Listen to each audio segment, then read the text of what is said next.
Do you think you're the one who's making a difference and want to be here on my show talking about your work? Well, contact me on sheetal@sheetalohri.com or 415-505-9592. On this amazing Sunday morning at Bali 92.3 FM and on my show Making a Difference with Sheetal Ohri, we have an amazing guest who's making a difference. He is the author of Royal's Guide to Muscular Anatomy. He is the creator of Releasology. He is the founder of Alivio, which is a non-profit. Let's talk to this amazing gentleman who's making a difference, who is creating so many different, workings to help people release pain. Let's talk to him. He's here with us right now. He is Royal Jacobs. A very warm welcome, Royal. Welcome to my show. Welcome to Bali 92.3 FM. It's a pleasure to have you here this Sunday. Thank you so much. It's an amazing opportunity. Thank you. You know, I was reading a lot about your work and what you have done, a book you have authored. But before we get into all of that, Royal, my listeners and I are very keen to know about you. So let's hear about you. Who is Royal Jacobs? What's your journey? Well, that's a big I always hear from my guests, but yeah, go on. Well, I can say that I was born in Seattle, Washington. Okay. We moved here when I was about 1, I think. My dad taught at San Jose City College. To California? Yes, yes, to the Bay Area, South Bay. My dad was a professor at San Jose City College and then later at Evergreen Valley College. So we moved here for that reason when I was about, I guess, 1-year-old. Wow. We lived in Cupertino. And from there, we moved to Evergreen. My dad started teaching at Evergreen Valley College, so we moved kind of over to Evergreen. And I lived there until I was about probably 18.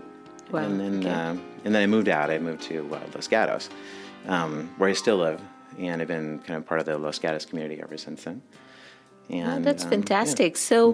So when you were growing up, what was it that kind of excited you? You know, people want to be doctors, technology, and entrepreneurs, especially over here where we are, right? In the places where you grew up, especially, it's a technology hub. What made you choose the profession you're into today? Well, I love the Bay Area. It's an amazing place, and I'm old enough that I've lived here before it was a technology hub. When I was young, it was actually full of orchards. It's called the Valley of, what was it called? The Valley of Orchards Delights. Spring Delights, that's what it's called. Sorry. So anyway, the whole valley was covered with orchards, cherry orchards and so on, and blossoms when I was young. And over in Cupertino, where the apple thing, the center is now, used to be a granary. Right. So I remember it all the way back then. But even then, it was an international hub, the Bay Area is, which is the thing I love the most about it. It's like traveling the world just being here. There is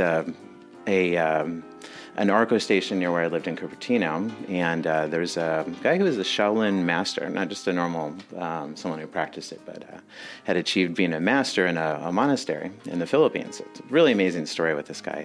My mom befriended him, and I learned Shaolin Kung Fu, started taking lessons when I was about 5, had to learn to meditate for 2 years. It was very unusual. At the age of 5? Yes. Wow, very fantastic. Unusual. Yeah. And Shaolin Kung Fu comes from Kerala. Correct. Originally. Okay. So we also learned healing techniques.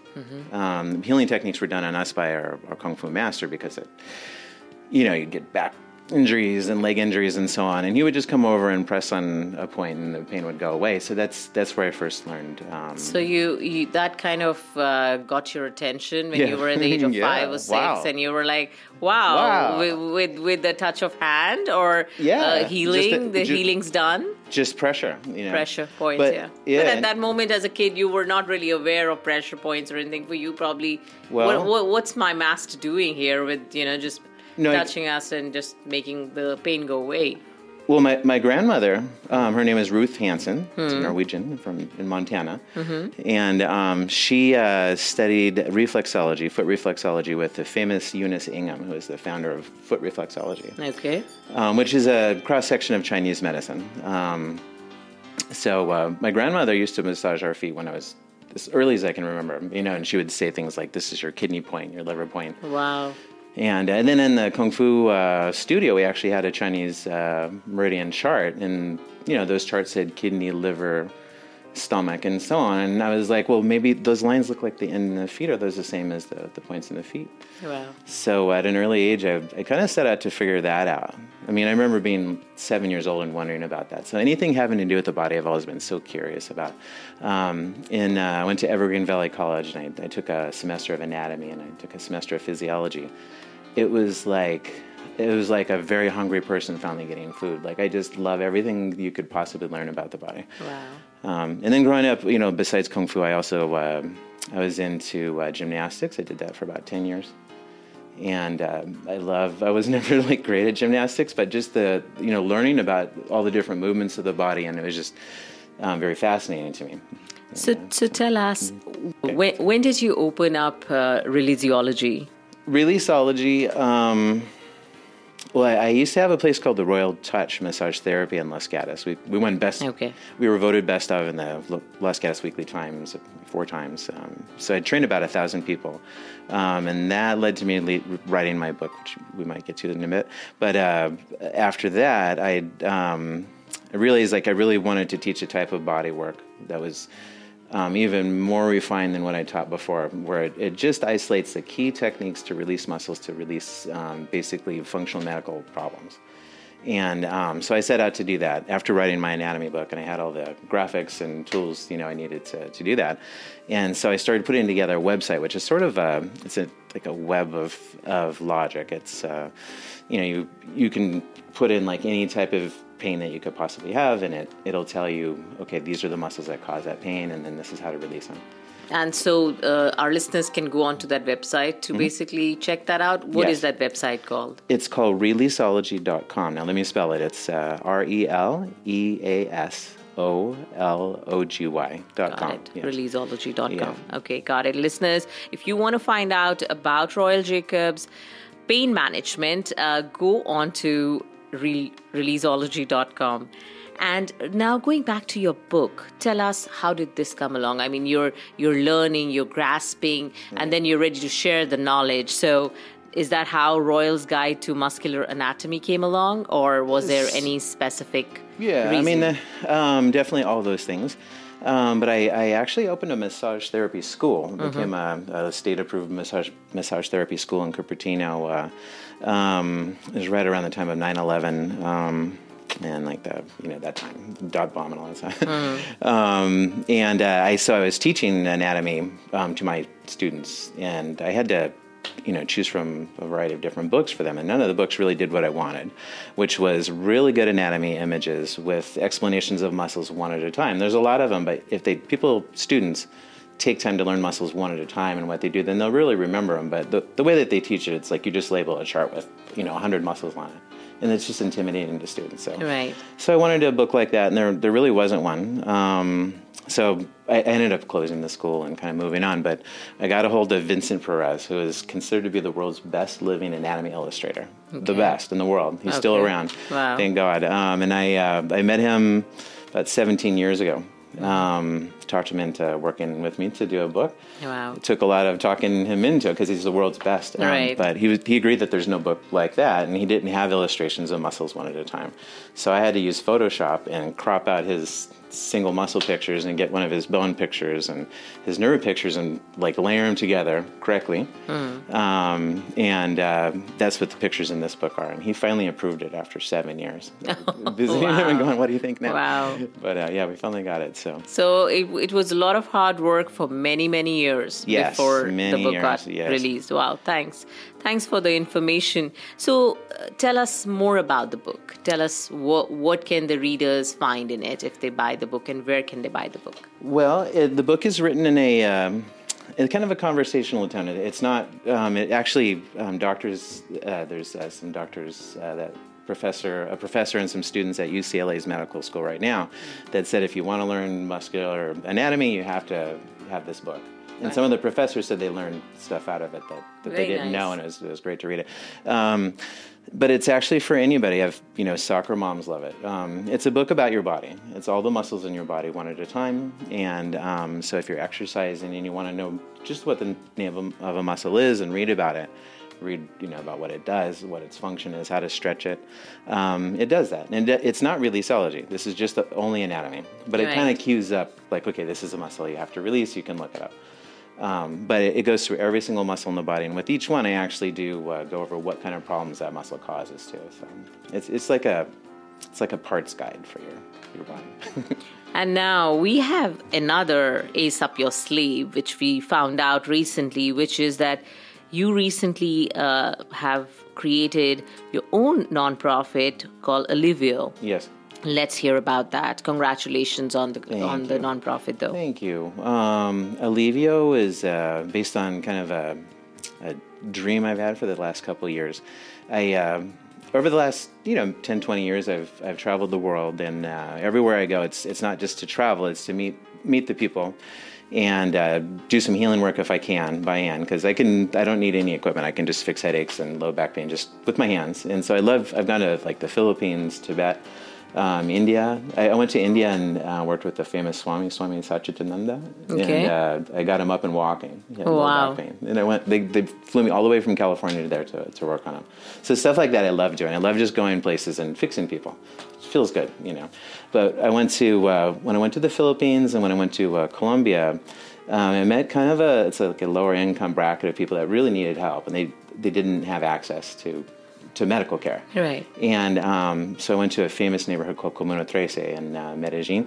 And the community leader took me up through the neighborhood, and I just worked on people. I worked on a bunch of like 70-year-old people, 80-year-old people, people that couldn't open their hands, people that couldn't walk. And I fixed people one at a time. And I just kind of left this wave of like, oh my God, I feel so much better. And it felt so good that I really wanted to focus on doing that, like on creating that. And I can by teaching students. There's this niche where, students have to get practice hours. And the students that I had trained, they do really high-end work right off the bat, and Colombian students are really good. So I got the idea of training 100 people there in Comuna 13. I organized the whole idea with the community leader. Her name is Socorro Mestera. And we're going to train 100 people there in the community center, and their obligation is all the students have to do 100 treatments for the community. Wow, fantastic. Thank you. So it's fantastic. 10,000 that free is treatments. Amazing. That's amazing. That's such a noble cause. So, Royal, tell us, if we as a normal person, coming to you as a rheologist, we would ask you, we've got joint pains, we've got some people have arthritis, some people have different kind of muscle pains, many years of, issues. Mm-hmm. What would you say to them, or how would you look at them, and how would you give a treatment plan? Well, I don't diagnose because I'm not an MD, but I do assessments. Yeah, but, correct. How would you assess the situation? Well, I think I've done 60 to 70,000 hours of practice in my time. What I do is I first kind of look at somebody, and there's kind of a look-feel thing that I do right when I first watch somebody, and I have them like stand up and kind of sometimes move a little bit, and I can sense where their problem is and kind of tell them, okay, this is what I'm seeing. What kind of problems are you having? And then they go into it, and just from a lot of experience with. Sciatica is always the piriformis muscle. Thyroid problems are always the strap muscles. Insomnia is always the serratus posterior inferior muscle. If you can't lift your arm because you have a frozen shoulder, it's the supraspinatus muscle. So whatever it is, I'm going to know kind of ahead of time. And so just kind of out of a reflex, I just get an impression of what I think it is. And then I have them lay on the table, and I use palpation, which is feeling, and feel through the muscles, and find the tight muscles that I'm suspecting and that in theory should be causing the problem by impinging a nerve, and then I go to work to release it. When you release it, lets go of the nerve, and the pain is gone. If I do the technique effectively. Wow. So, yeah. That's amazing. Thank you so much for sharing that.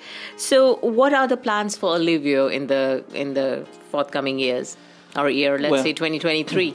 Well, right now we're in the preparation process. I'm doing fundraising right now, so this is a good timing for a radio show. I'm going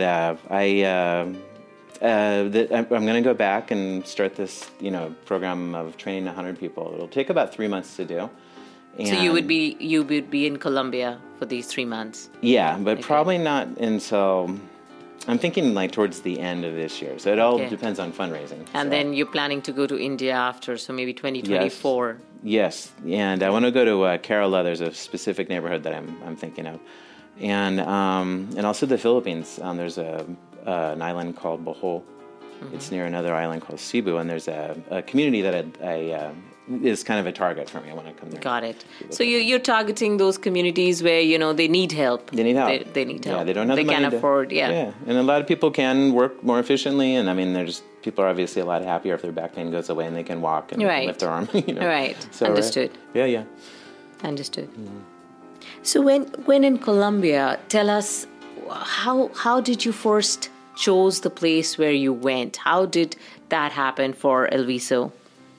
Well, Colombia, I just love traveling, and I've traveled all over the world, and I hadn't been to South America, like almost most countries in Asia, but not in South America at all. So it was just time to go there. And, if you look at the news on Brazil and, there are some of the other countries it's not so good, but Colombia, I was reading a lot of stuff that said it's become safe in Medellin. And it just looks like an interesting culture. So I thought, okay, I'll go there. So I went to Medellin, and it was an amazing experience. It's not like any city I've ever seen. It has a lot of surprises. I mean, you hear about narcos and Pablo Escobar and stuff, but when you get there, you realize it's actually really safe. I mean, there's definitely not any issue with, you're not going to get robbed, you're not going to have any crime done to you. It's very, very safe. People just kind of have like a relaxed kind of personality. People are very courteous. It's the cleanest city I've ever seen except for Singapore. It's comparable to Singapore. Wow. That's amazing. They have water like Iceland. Okay. The water is clear water. It's the best water in the world. Okay. It's like right out of the tap in the poorest neighborhood, so they don't have any waterborne disease. They also have the highest level of education per capita of any city in the world. Okay, fantastic. At least the year I was there, which was just in 21. I mean, everybody has like 3 or 4 postgrad degrees, so there's a lot of there's a lot of surprises. They're so well spoken, and they're very, well read, well spoken, they and really so are, I think for your nonprofit Alivio, I think it would really work out well if you train these 100 people to basically be those extended arms for you to basically go and do what. So would you be monitoring them? I'm going to be there. I'm going to be there for a full 3 months while they're doing the program. Now, Camino 13 is a particular neighborhood in Medellin. It was the most violent place in the world about like 30 years ago, 25 years ago. I won't go into the story because it's a long and good story, but it used to be very violent. Now they've really turned themselves around. And the neighborhood now is vibrant, and it's basically an art community. I mean, where the taxis drop you off, you go up this kind of a cobblestone road, and there's like musicians and dancers, and there's about like 10 kind of terrace streets with like these windy, steep roads that go up to them, and the entire thing is murals and people doing art and street food, and it's an amazing place. So I was really impressed with how they pulled themselves up. By their bootstraps, so to speak, right? So, and I became friends with the community leader as kind of a follow-up. Like I remembered, oh my gosh, this is a great place, and I had this idea of doing 10,000 treatments somewhere. So I got a hold of her, and then I went, and she took me up through the neighborhood, and so that's what got me into it. Really was Camino 13. Like that's just such an amazing place, and it made me want to help them so much because they're so like trying to help themselves, and it's also just a great place to go. So. Thank you so much for that information, Royal. So going back into the chronic pains, tell me, what would you like to tell our listeners about chronic pains? Is there anything as a person who treats or assesses them, any words of wisdom or any kind of thoughts you would like to share? Absolutely, yes. What I would like people to know is that chronic pain issues are usually easily resolvable. Also, endocrine problems can be easily resolvable. I would say the entire medical community ignores Muscles, basically. Because muscles, when they're tight, they compress like the adrenal glands. That's what causes insomnia. If you release them, it goes away. You don't need medication, but nobody tells you that. TMJ is one muscle called the lateral pterygoid muscle. It has to be released. It releases the mandibular nerve. It's usually misdiagnosed. They think it's the joint. It's actually the nerve behind the joint that causes the pain. And, if you ask dentists, hey, do you know anything about TMJ? Do you have a treatment? They're like, oh, well, we could inject Botox. That's not a treatment, and you don't want to inject Botox anywhere near the pharyngeal nerve, in my opinion. Yeah, and then if you asked MDs, people like functional medical professors at UCLA, what do you do with jaw pain or with TMJ? They actually don't have an answer, but I can fix it every time in one session. And it's just by doing muscle release. So a lot of things that the modern medical community, is amazing as they are, with a lot of things like cancer and so on, advanced technical surgeries.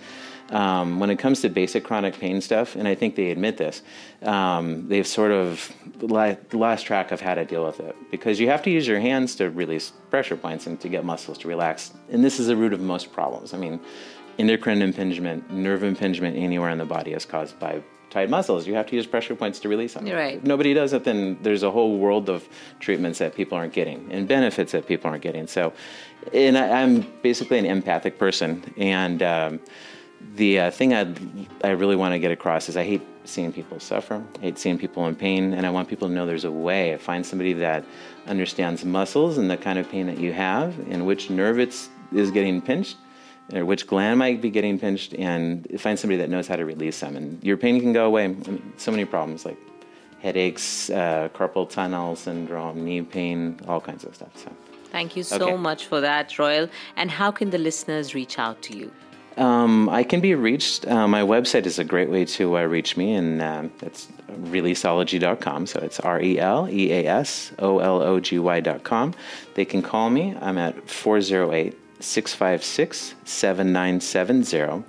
And those are the two basic ways. Thank you so much for your time. We really appreciate it. Hope to have you back with us soon, either before or after your visit to Colombia. We would love to hear more about it. Thank you once again for your time. Thank you so much. It's been a great opportunity. Really appreciate it. And listeners, I'll be back next week talking to yet another interesting guest or guests who are making a difference. Till then, have a fabulous week ahead. Do you think you're the one who's making a difference and want to be here on my show talking about your work? Well, contact me on Sheetal@sheetalohri.com or 415-505-9592.